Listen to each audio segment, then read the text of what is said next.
Olá, na aula de hoje falaremos sobre as equações de Maxwell. Primeiro eu vou introduzir as equações na forma integral, tá legal? Depois eu vou transformar ela na forma diferencial. Então vamos lá. Essas duas primeiras equações, 1 e 2, tá lembrado, né, que são vindas da lei de Gauss.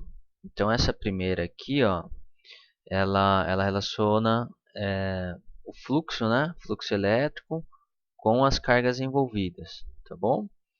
Essa segunda relaciona o fluxo magnético. Então ele é igual a zero. Isso significa que não existe monopólio magnético. Então as linhas de campo magnético são sempre fechadas, tá legal? Então essas duas primeiras equações são as da lei de Gauss. Essa integral é uma integral de superfície, tá? A terceira equação, então, é a lei de Faraday, né? De indução. Então, o campo elétrico induzido ele é relacionado com a variação do fluxo magnético, tá bom? E a quarta equação é a lei de Ampère-Maxwell, né? Que ele relaciona, então, o campo magnético com a variação do campo elétrico e a corrente, tá bom? Então as duas equações finais, a 3 e a 4, é uma integral de linha e não mais de superfície, tá legal? Então agora eu vou transformar as equações da forma integral para forma diferencial, tá bom? Então eu vou usar esse teorema divergente na primeira, tá? Então eu peguei a primeira equação.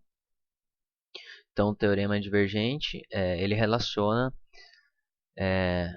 esse operador nabla, né, com a integral de linha.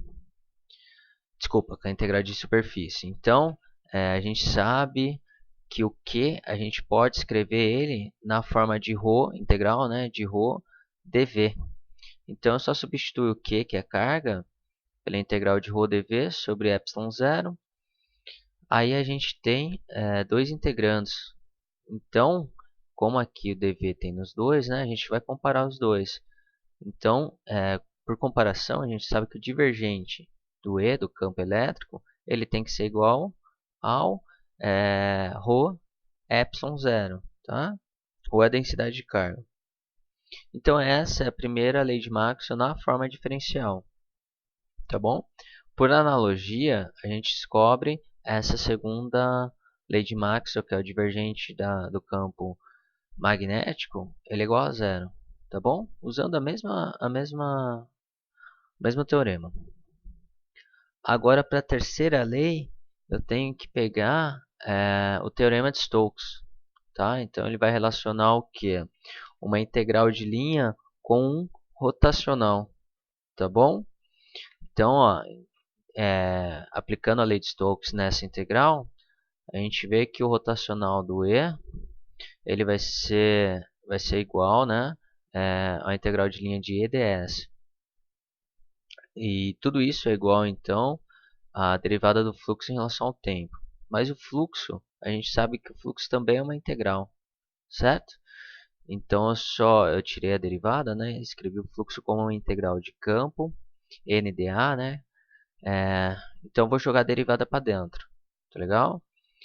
Então eu deixei o sinal para fora, então ficou a derivada de B em relação ao tempo, derivada do campo magnético em relação ao tempo, tá? Então quando eu comparo esse integrando com esse, a gente vai ter o quê? Que o rotacional de E, ele é igual ao quê? A menos derivada parcial, né, do campo magnético em relação ao tempo, tá bom? Por analogia, quando eu aplico o teorema de Stokes na equação 4, a gente encontra também que o rotacional do campo magnético é igual a essa equaçãozinha aqui, tá bom? Envolve um pouco de um cálculo um pouco mais complicadinho, mas não é nada tão difícil, tá? A gente usou só dois teoremas, tá bom? Espero ter sido claro. Por último, eu só coloquei as quatro equações, tá? De Maxwell na forma diferencial. Então a gente pode escrevê-las na forma integral, como no começo da videoaula, ou na forma diferencial. Normalmente a gente vai usar mais essa forma diferencial, tá? Do que a forma integral.